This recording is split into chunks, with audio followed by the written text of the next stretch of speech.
Hello, everybody. We are live. It is John Pollock and Wai Ting with your post-daily news show for Friday, March the 25th, as we go into the weekend, days away from the start of Wrestlemania week. We have lots to discuss today. We are going to be going through the news involving Paul Levesque with a clip with Stephen A. Smith that has just run on ESPN ahead of a full interview that Paul Levesque is going to be doing later tonight, and giving a health update and noting that he will not be wrestling again. We'll also go through the Dynamite numbers and take some of your super chats if you want to throw those in. But how are you doing today, Wai?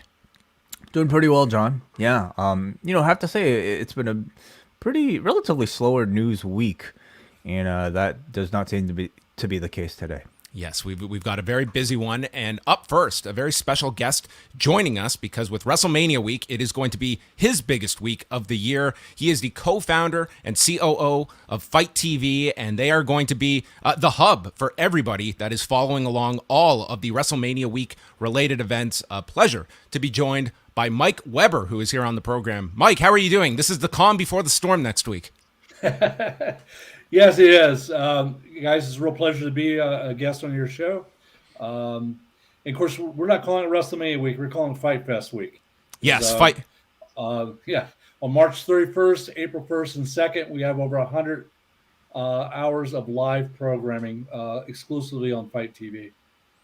Can you just take us back to the first week of its kind here back in 2016, the last time that WrestleMania was staged in Dallas, Texas, how much it has grown on your end to what we're about to embark some 6 years later, and the changes that you have observed and seen firsthand? Yeah, I've actually been doing quite a bit of reminiscing about it today. I just got off a staff call, and we were talking about it because we launched in February of 2016, literally starting at zero with a handful of shows. We had done a couple test shows with the Ring of Honors and Impact Wrestlings prior to that. But we launched in February of 2016, and of course, WrestleMania was in Dallas, I believe it was around the 1st of April of 2016, so less than 2 months later. And I literally stood on a street corner in front of the AT&T Stadium, passing out fight coolies and postcards with Jim Ross's picture on, who was our first year as our endorser of our product. And here we are today. Really pretty much a big deal in the space here. Last summer, we were acquired by a company called Triller, who's getting ready to go public here in the next couple of weeks. We now have over 6 million registered users. Since that time, staying on that street corner in Dallas, Texas, we have done about 6,000 live programs, primarily in wrestling, boxing, MMA. But now we are currently expanding to soccer and rugby and motorsports and other types of events. And we're also introducing some interesting sports to the platform. Just recently, actually, our parent company Triller acquired bare knuckle fighting, which we were with from the very beginning in 2018. They acquired something they announced earlier this week called pillow fighting.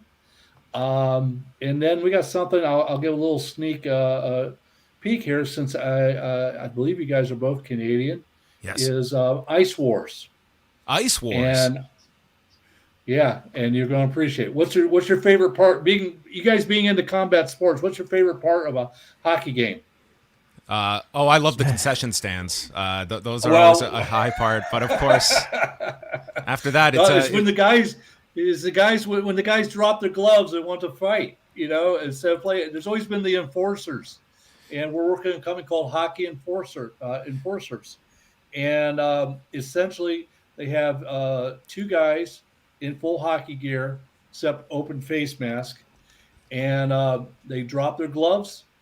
They're at center ice. They got two referees there, and they come on skates and start boxing and fighting. And I think especially hockey fans in Canada are going to love this.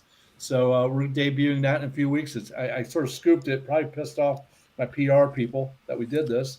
But give you a sneak peek because I think we're announcing that within the next week or so. Well, you're expanding the Canadian footprint here on our show, so I'm sure there will be That's very important to us. Absolutely. So things have come a long way. Real excited. We got a fantastic relationship with everybody in the wrestling business. as I think most people know, in All Elite Wrestling, we have the worldwide rights once you get past U.S. and Canada for the weekly shows. And of course, we do the pay-per-view programming quarterly from AEW.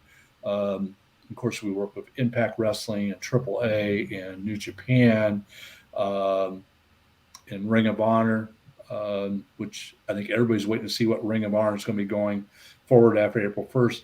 And those are just some of the programming that we have on our Fight Fest lineup there. And of course, GCW, which is an interesting story in itself. We've been with them pretty much from their inception of doing streaming of live programming. And I believe that was 2018 also, that summer. And man, who had thought even a year or two ago that GCW would be doing a show like they did in New York in January.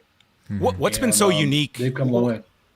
Sorry to interrupt, but what's been so unique about Game Changer Wrestling that they have been able to cultivate this audience? And I mean, there's so many options out there that we always talk about. And Game Changer, they seem to have really had their finger on the pulse and been able to cultivate like this very successful brand of professional wrestling that has, they're kind of on their own island, that they have their audience that they're going to bring to platforms such as your own.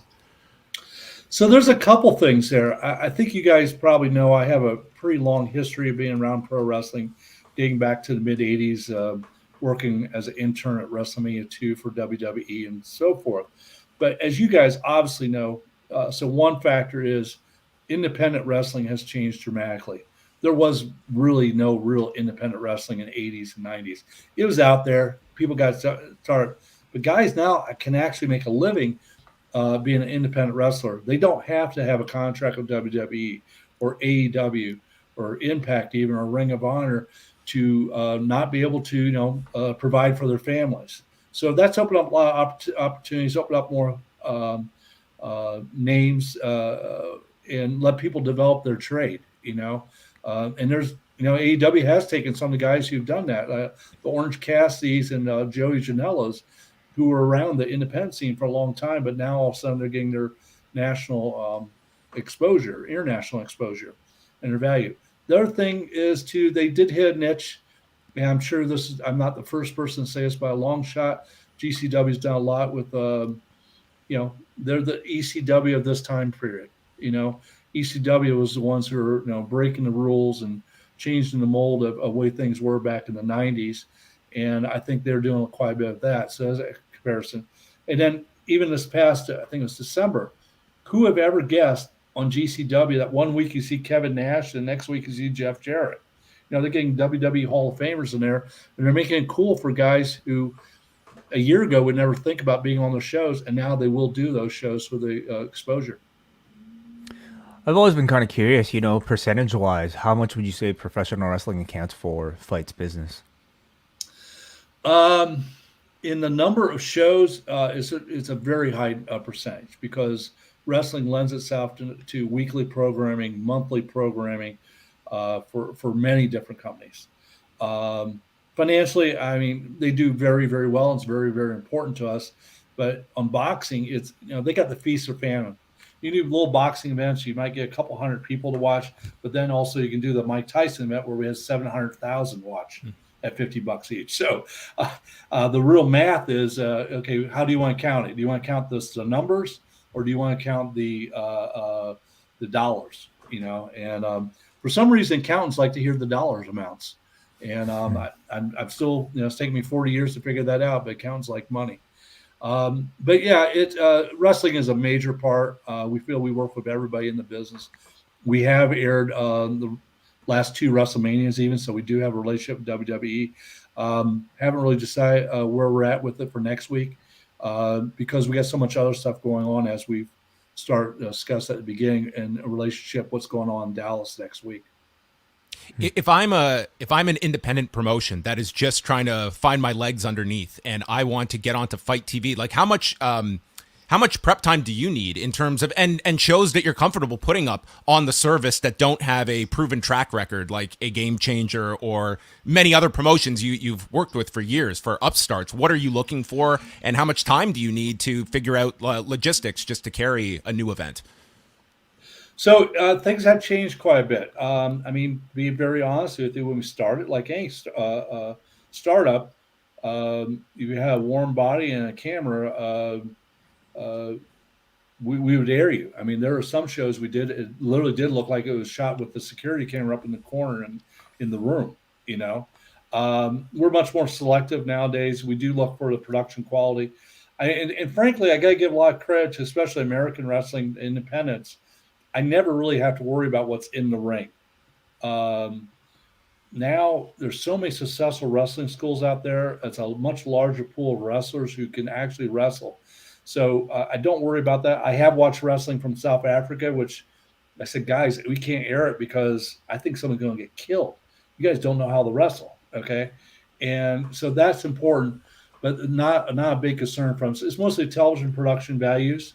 We do look at, we have had, hey, I really want to air a wrestling show on there. We're from Nebraska, and I got 50 followers on Facebook. I go, okay, my rule, if you got less followers than I have on Facebook, you guys got a lot of work to do to get a little more relevant.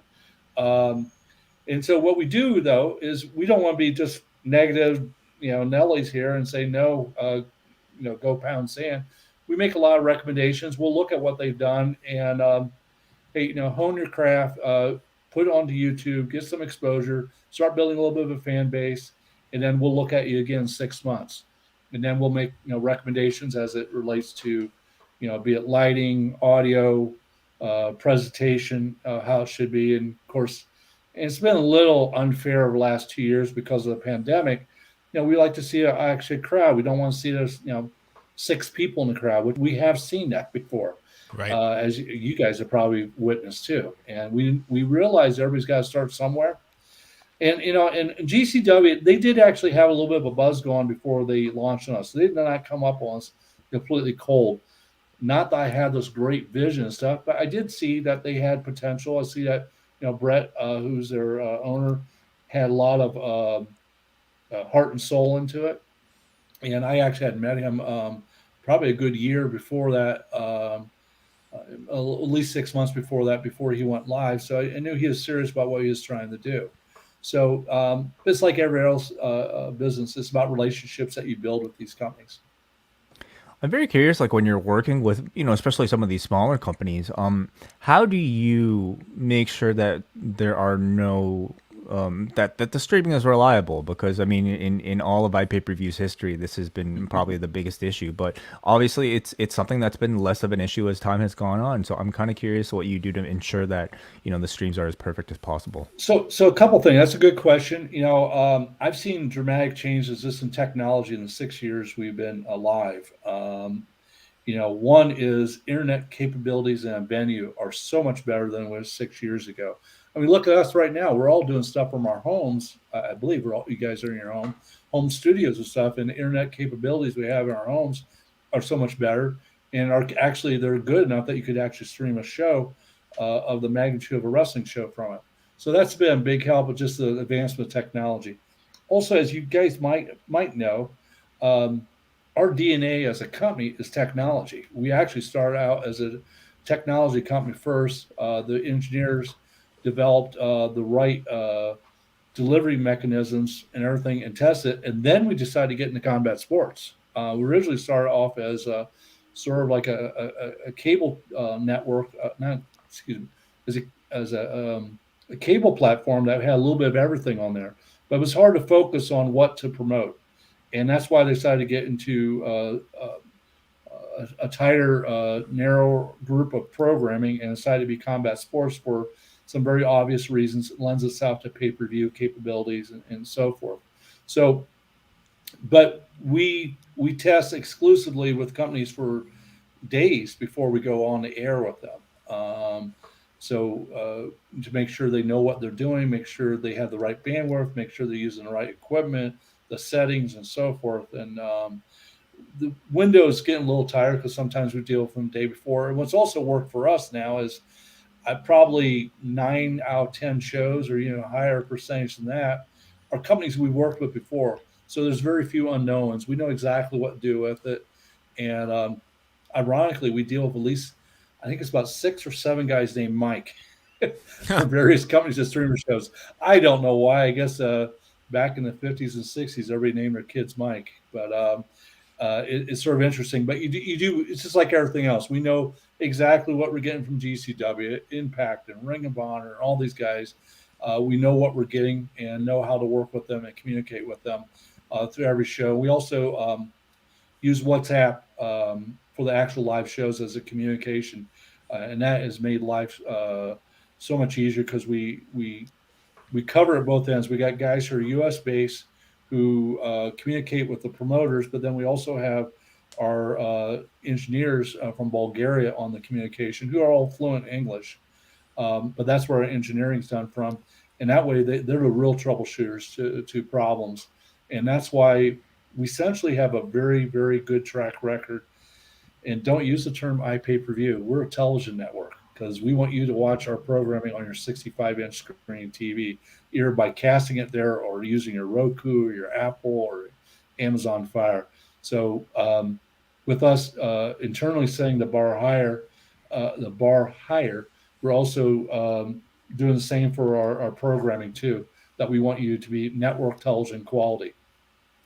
So, I mean, some of the highlights, I mean, Fight TV is going to have the collective bundle, which comes with numerous shows, including Joey Janela's Spring Break, both parts of that. The WrestleCon bundle, you've got numerous talk shows scheduled. The Fight Fest Event Center, you'll have people on the ground there in Dallas as well. And one thing that I find so unique with professional wrestling is that there seems to be an intrinsic factor that, unlike a big MMA fight, a big boxing fight, when the fight is over, it's sort of out of sight, out of mind. And with a weekend like this, I think a lot of the people that are watching this, our audience, I mean, they are going to be watching plenty of these shows after the fact. And it's not so much well, the results are out, I don't care about this show. It's hearing reviews from the shows. And professional wrestling, I think, has that unique something that you can probably speak to, has that certain factor to it that people will go back and it has a high replay value.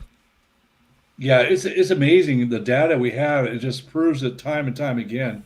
And this is something that's been, I won't say exactly surprising to us, but has been reinforced by the data. Is on pro wrestling, 20 to 30% of the buy is actually after the event is over.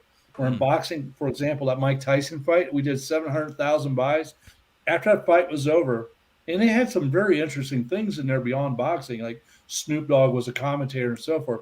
I think we only probably did 700 buys after the fact. Wow. So it's just amazing how dramatically different the viewing habits is for boxing compared to pro wrestling.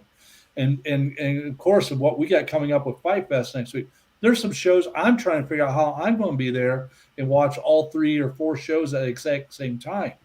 I mean, on Friday night, April 1st, I mean, there's the Ring of Honor shows, there's Impact show, there's a GCW show, and there's the New Japan's got their show on Friday. Well, New Japan, but there's a little bit earlier, so they're not the exact same time. Impact the show, the Super Show. I don't really like the name of it, but the Super Show that Conrad Thompson's put together with Eric Bischoff and Jeff Jarrett, and of course Jeff Hardy and William Regal coming out. I mean, if you're a true wrestling fan, you want to see all those shows at the exact same time.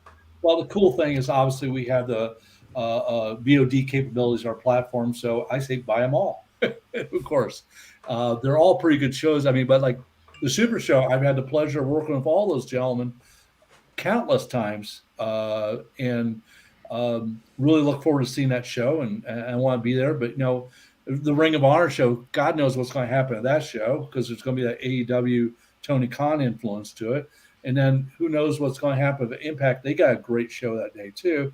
And GCW, I have to look to see which one of their 12 shows they have that time. But they have great content as well. And you're going to tell me which show is at which. I don't have it in front of me. There are lots of them. Yeah, we got them on the screen right here. But they have the Bloodsport show. They have the Joey Janela Spring Break shows that have been super popular over the years. We still get a lot of buys for GCW program that aired 3 and 4 years ago from people who are just now discovering their type of pro wrestling. And that's one of the things I like about GCW. It's a little bit different, and it's more of a cult factor, and that you sort of tell your friends about. Again, it's sort of ECW like, is sort of alternative programming, anti-establishment of the ways wrestling is presented all the time. And so it's a little bit something for everyone who likes wrestling. And done 100 live hours in 72 hours. And Wow. and frankly, the Fight Fest event center, of course, there's no original names. I stole that, of course, from Borrowed. but I was there when the first event centers from WWF back in with Sean Mooney and Craig DeGeorge back in the day, who I had the pleasure to work with. We got a whole list of people who are going to be hosting on there. And what we're going to be doing, it's being based out of the WrestleCon ballroom where they're doing their events at. And these are going to be going on Thursday and Friday. It will go at least 12 hours each day. On Saturday, it'll go about another 6 or 7 hours.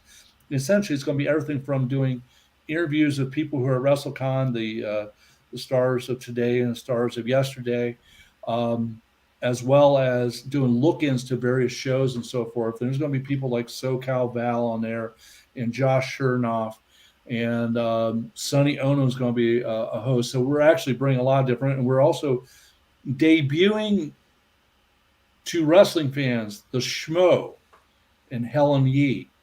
The Schmo is very well known in the MMA and boxing world as a social influencer, reporter who's at all the bare knuckle of fights events, all the UFC events, all the major boxing events. Well, we're bringing him to our world, and he's going to be a field reporter for us. He's a very interesting guy, very knowledgeable of wrestling. So we're bringing some new people in there too to just widen out the scope. We'll probably have about a dozen different hosts on Thursday, Friday, and Saturday. Taryn Terrell is another person who's going to join us there on the set. And everybody's going to be giving their insights of what they think is coming up. We're going to be doing live look-ins, interviewing some of the biggest personalities in the industry. And that is actually not only going to be available live on Fight for free, but it's also going to be on YouTube and Facebook and Twitter as well, because let's face it, it's a marketing tool, but it's also an entertaining marketing tool. Well, Mike, we wish you all the best. I hope you get at least an hour of sleep next week. It is Fight Fest throughout the week. You can pre-order all the various shows up at FITE.tv. And Mike, it was great to have you on. Just going through your resume here, I'm sure we could do many, many more shows. I think we could do an hour just on Director of Public Relations for WWF from 1986 to 1989, but we'll save that for another day. But thanks so much for joining us today. Hey, guys, it's been a real pleasure, and I hope to see you down in Dallas next week. All right. Do we have time for one quick question for Mike here from Rory Sure. in the Super Chat, who sends a Super Chat. First of all, he says, thank you for the incredible work you do at Fight. In Australia, Fight is vital and amazing. Keep up with everything non-WWE. Rory also asks, when can Fight bring a global app to PS5 or Xbox? So we're actually working on the technology with Xbox. They have very exclusive technology, we're finding out. So it's a little bit different than everything else. And with PlayStation, we do offer some of our programming on the pay-per-views, like AEW, for example, in Australia has been available on PlayStation. But right now, we're not planning on putting the app on there. But this is one of the advantages of our technology, and that's what's been so much fun for me, because obviously I do not have a technology background, but I've always embraced technology. And part of our technology is on the if you have our app on your mobile, be your iPhone or your Android phone, there's a capability to cast it to any connected screen, as long as it's on the same Wi-Fi. Almost everybody in their home has their phone and their TV set up on the same Wi-Fi deal. And you could actually stream through your Xbox, your PlayStation, your Roku box, your Apple, onto your smart TV, or just directly of your smart TV. So you really don't need PlayStation or Xbox to watch us. We do make it convenient that way. I mean, obviously you can download the app on Roku and Amazon, Apple, but it's all about the casting, flipping the program from your mobile to your big screen TV. Because don't you guys all want to watch it on a 65-inch screen TV?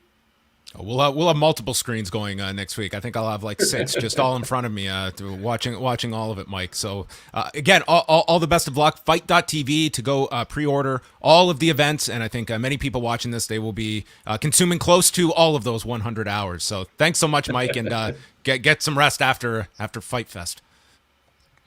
Sounds great, guys. Thank you so much. Thank you. Thank you, Mike. Mike Weber, everybody, the COO of FITE TV. Quite an illustrious career in professional wrestling, holding significant roles in WWF, WCW, TNA, and now with FITE TV. And yes, it is a daunting schedule next week, Way. It's daunting, yeah. We'll be trying to watch we'll be trying to cover as much of it as we can all week long at postwrestling.com. Okay, let's get into some of the news and notes from today. And tonight, Stephen A. Smith is going to be running his entire interview with Paul Levesque on Stephen A.'s World. It's going to be streaming on ESPN+, but they did put out a clip today on First Take. And for the first time, Paul Levesque went into his cardiac issue from last September and, sharing some very scary details of how bad it got. It began when he had contracted pneumonia and began coughing up blood, and they discovered fluid around his heart and in his lungs, and it led to his ejection fraction rate, which is the percentage of blood that pumps out of the left ventricle.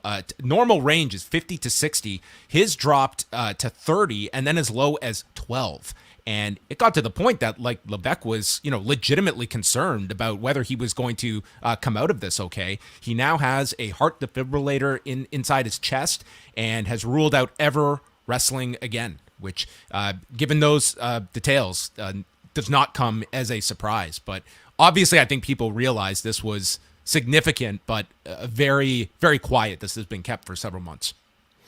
Absolutely, yeah, and I think with good reason. Something like this is very, very sensitive and very touchy, and of course, incredibly unfortunate that we're no longer going to see this man in a ring again, because I think there are still plenty of dream matches to be had with him, of course. And he, up until his, I think, final matches, seemed to be just still at the very sharp, and even physically capable. But of course, the number one priority in a situation like this is to ensure that he has, a long and healthy life. And it sounds like he's at least been able to make it through. But of course, still having a defibrillator implanted in your heart is probably no easy task to live with. Yeah. I mean, which is what Scott Hall had. Scott Hall had a defibrillator put into his chest over 10 years ago. As well. It's, when you have children, it's just, that's an event that it really does put your priorities into check. And I think it's, you certainly look at what his day-to-day involvement is going to be. You come out of something like that and you certainly assess, man, I'm 52 years old right now, and I should have many, many more years in front of me. And how do I want to be spending those years? So anyway, we wish all the best to him. It sounded like it was a very scary situation, and speaking for the first time. So that interview will be airing on ESPN Plus tonight, and will be interesting to see what other subjects that he goes into regarding his not so much in-ring future as he explained, but behind the scenes as well. So we'll continue on and go to AEW Dynamite from Wednesday night. So they were third for the night on cable. They were behind the two NBA games, averaging 1,046,000 viewers, up 5% from last week, and then up 7% in the demo with a .41. They had a big increase in 18 to 34 and staying even in 35 to 49 as well. So it was very strong start in the first quarter, and then slid in the second, and largely stayed consistent after that, according to the quarter hours from Brandon Thurston, and then taking a dip in the final half hour, which included the main event, which ended up being the low point of the show. So benefiting, still that first segment is that largely tells the tale of the show based on how the show gets off to a start based on the lead-in. Sure, having a CM Punk wrestling match on TV didn't hurt either. That helped as well. The fact that they did promote that he would be kicking off the show with Dax Harwood as well. They did 149,200 viewers in Canada, up 15%. They were actually ahead of last Friday's SmackDown in both audience and the 25 to 54 demo in Canada on TSN2 on Friday night. And then we had WWE confirming the report that was in today's Wrestling Observer newsletter that Shad Gaspard will be receiving the Warrior Award this year at the Hall of Fame ceremony, which takes place 1 week from today in Dallas, Texas. And Shad Gaspard will be honored. Of course, Shad Gaspard died tragically in May of 2020 when he was swimming with his son, and they were hit with a riptide, and the lifeguards came and they were only able to save his son. And Shad said, "Take my son," and essentially sacrificed himself for his son, a like completely heroic act, and sadly didn't make it. They were not able to save Shad, who disappeared, and then unfortunately they discovered the body several days later. I think that this will be certainly like the most emotional induction on the Hall of Fame ceremony. Yeah, without a doubt. He's somebody who, even prior to his passing, seemed to be absolutely beloved by all of his peers. There was, I think very much a pretty big social media sort of a push, to see this get done. And it's really nice to see the WWE react to it and give the audience, and I think many of his former colleagues, a moment to be able to acknowledge the man's career and the man's life and the man's final sacrifice. In his final act, on national TV, on a big stage. So, it's going to be probably a tough one to watch, but also one that I think, will be a celebration of what the man has accomplished. Yeah, so the Hall of Fame ceremony, in addition to the Shad Gaspard award presentation, we have Sharmell, Vader, and The Undertaker. And I guess we will see if the class grows at all next week. It sounds like it's a 90-minute window on Peacock from 10:30 till midnight. So, I guess if they're trying to keep the speeches short, they could fill in, another slot or so. But I guess it really comes down to, how long the Vince speech is going to be and how long the Undertaker speech is going to be, which, I don't know who's going to be trying to keep those two to time if they have to. I would hope that they would probably at least keep a lot of flex room, for those two at the end. But I can see most of the speeches being quite, rehearsed and therefore, cut to a specific time beforehand. So either way, they've chosen, to keep a full class this year to give enough airtime for every single person, as they usually do. And the fact that we can at least, even fit something like a Warrior Award for Shad Gaspard in, I think is a positive. And then we shift to tonight with SmackDown at the Barclays Center in Brooklyn, New York. And all we have so far, what will be the fallout from Brock Lesnar's attack on Roman Reigns and the Bloodline? I would think charges. Wouldn't that be the assumption? Maybe. That was... I don't know. Like, it feels like when you're backstage, anything goes. I don't think the law applies, when you're back there. So that was Jorge Masvidal's mistake. It worked for Connor, right? Got away with throwing the dolly. And where did that take place? The dolly. Was it this place? The Barclays Center. Incredible. So obviously the Barclays Center is the common ground there. You and I were in a hotel room in New Orleans with Dave Meltzer and I believe Garrett Gonzalez watching Bloodsport when the whole dolly thing was going down, and we were like following along with it, as I recall, in 2018. Yeah, stay out of the backstage area of the Barclays Center, okay? If anybody's ever there, shit gets crazy. The build-up to Wai's most anticipated WrestleMania match continues, where we take one participant from each of the four teams for the women's tag team title match. It will be Sasha Banks and Rhea Ripley against Queen Zelina and Shayna Baszler. Can they coexist versus can they coexist? Some of them will, sure. Yeah, okay, I so think all four will Got literally it. exist after this match. I think that will happen. And then we've got Shinsuke Nakamura taking on Jimmy Uso tonight as well. So there you go. That is SmackDown. Cool. It'll be a show. It will be a show. And Rampage tonight, we've got FTW Championship, Ricky Starks defending against Swerve Strickland. Red Dragon taking on 10 and 5 of the Dark Order. Lance Archer against Dustin Rhodes. We are in Austin, Texas, so Dustin Rhodes, the hometown favorite.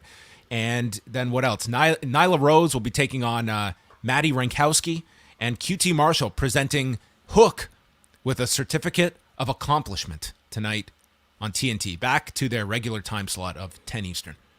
Okay, yeah. We get Swerve Strickland again on Rampage. Seems to be a Rampage exclusive for now, giving a bit of a push to that Dustin Rhodes Lance Archer match, so I'm sure that one will be, somewhat heated. And we'll see what this certificate of accomplishment entails for anything involving Hook. I'm curious. You could put him in you could say Hook reacts or fallout from Hook's attack. Like, use any of those WWE terms, and I'm going to be interested in a way that I probably wouldn't for most wrestlers. A collision involving Hook and QT Marshall. That happens tonight. That means we are back to our normal start time for Rewind to SmackDown. We will be live at 11:05 p.m. Eastern Time, exclusively for members at postwrestlingcafe.com, as we will have reviews of SmackDown and Rampage. We got a few super chats to go through here, and thank you all of you guys for your support. Of course, we mentioned Rory's super chats for Mike, so we've read those, but we also want to give a shout out to Kat, who sends a $10 super chat, who just simply wants to say, Happy Friday. Hope you two have a great weekend. Well, thank you, the Cat. That was very, very kind of you. You got plans for the weekend? Yes, I do. I'm heading out tomorrow with Max. Nothing crazy. Just got some outings planned. I hung out with some friends on Thursday night. Went to a bar. That was a good time. Ooh, okay. Was it your first time at a bar in a while? Yeah, a couple months. Yeah, I haven't been out too often of late. But interesting. Yeah. Cool.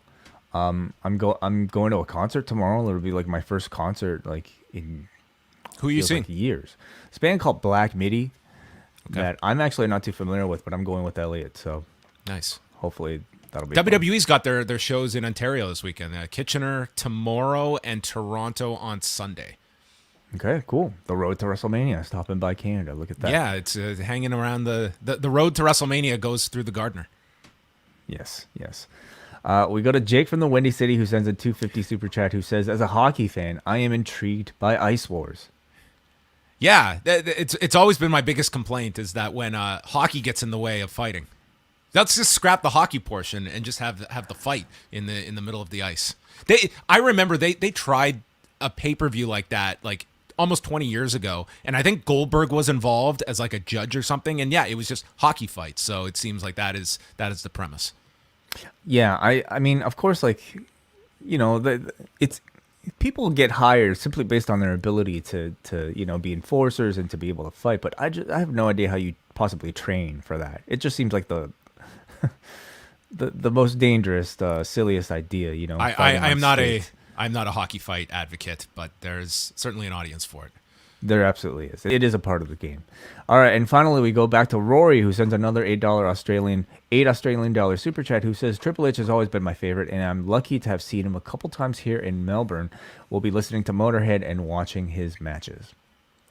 What would be your go-to Triple H matches to recommend to people? I would certainly direct people to that 2000 run that he had, where he really was, if not number one, very close to it, best wrestler in the world in 2000. Totally, yeah. Two of the Cactus Jack matches, from that period, for Foley's first retirement, I think are absolutely recommended.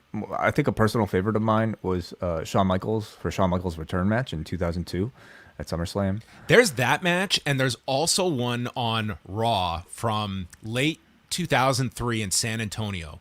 So they're in Michael's hometown, and it was to set up the Rumble match a few weeks later. But that San Antonio match, it's better than the Rumble match. It's not. I wouldn't put it maybe at the level of the SummerSlam match, but it's not far off. It's a really excellent match. Late Raw, like December 2003, late 03. And all the Taker WrestleMania matches to me are fantastic. So, you can't go wrong. The man has had quite the career.